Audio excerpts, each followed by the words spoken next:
Earlier this week in Los Angeles, the annual ESPY Awards, which I used to be there every single year and hosting the red carpet shows and everything. I didn't even know it was on. Like, honestly, I Yeah. had no idea until I checked Twitter and there were crazy clips going out about the host of this year's ESPYs, and that is comedian Shane Gillis. And if you remember, Shane got shut down, canceled, like right before the pandemic, fired from Saturday Night Live for making jokes about what Chinatown and gays, etc. And since then, he's had a real resurgence. It's amazing what happens sometimes when you are canceled. Really good things can happen, right? In the meantime, do I have to give credit to Disney, ABC, ESPN for bringing someone like Shane back on? Maybe. I'll let you all decide. I want to show a couple of clips because it was really shocking. Number one, that they brought him on to do this gig. And number two, like, he wasn't affected. He didn't hold back. He came right out, Dave, with some shots on some people and groups that were shocking to everybody, including most people on X and social media. Take a look at this one, and it is about WNBA star Caitlin Clark. When Caitlin Clark retires from the WNBA, she's going to work at a Waffle House so she can continue doing what she loves most, fist fighting black women.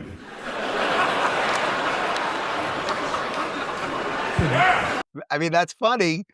That is funny. That And is. it was funny. And you see the reaction from people in the audience. They're like, that's funny, but am I allowed to laugh at that?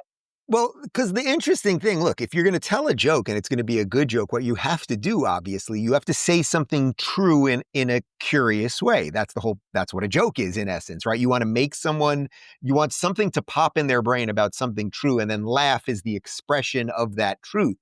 And we are all watching the same videos on Twitter of her getting smacked around and crushed on inbound passes and elbowed and then kicked while she's down. And then she stands up and another girl comes in and whacks her again.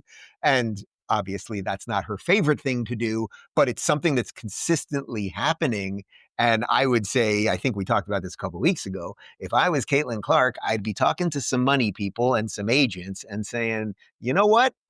Maybe it's time to start the alternative WNBA league, take some chicks with me and not be subjected to this ridiculousness. But it was a good joke, and I was glad to see, yeah, they're all okay. They're always offended, but like they were laughing.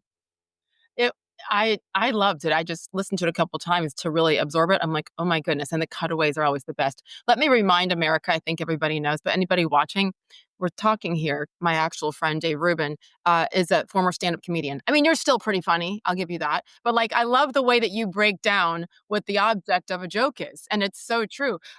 I was feeling awkward though with that one. And then it got better. I mean, Yeah. he didn't hold back and he was crushing Bill Belichick, 72 years young, and his 24-year-old girlfriend, which is still weird to me. He crushed Deshaun Watson. He crushed, Epstein and Trump. I mean, he went after really everybody, which I kind of liked. Nothing was off limits, including this one, which again, the WNBA was the target once again. Take a look and I will explain after. Four-time WNBA All-Star Brittany Hicks is here. Give it up for Brittany, everybody. I'm joking around. That's my friend's wife. I knew none of you knew WNBA players. That's crazy. You clap for that. Sage, that is perfect. I mean, perfect, airtight. When Shane Gillis, when he's long gone and they go, what were his best bits ever? That's a top 3 for sure, because it's the thing that I just talked about. And it's also pointing out the hypocrisy of all of these people. Oh my God, I love Black Lady it's Sage Steele, everybody.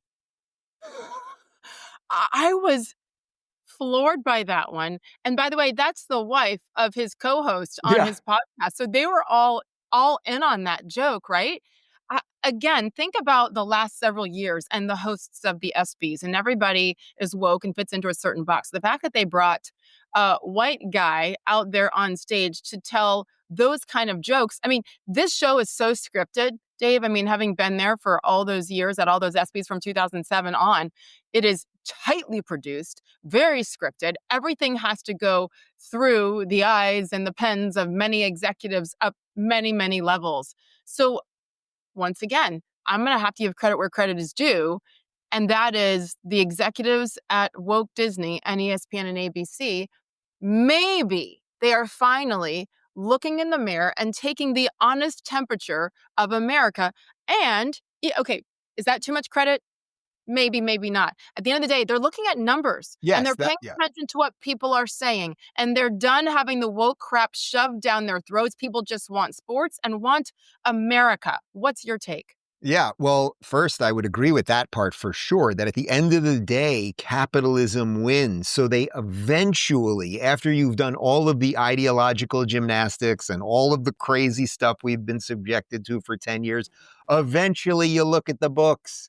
And the books ain't looking so good because people started canceling Disney Plus because you were indoctrinating kids and they stopped going to the movies and the parks weren't doing so good and you turned Star Wars into a bust and all that. So it's purely a money thing in some sense, which is great because that shows why capitalism works, because then competing interests and new things come out. And that's the beauty of the human condition. But I would also say, you remember a couple of weeks back when we had Roseanne on the show and she said something that I have just kept in my brain and I brought it up on my show a bunch of times about the innate thing about humanity, that there is something within us that resets the system eventually. It starts going off the deep end, and sometimes it really does, right? You end up with a World War II. Sometimes it really goes the wrong way. But then eventually, even the most horrific things bounce back.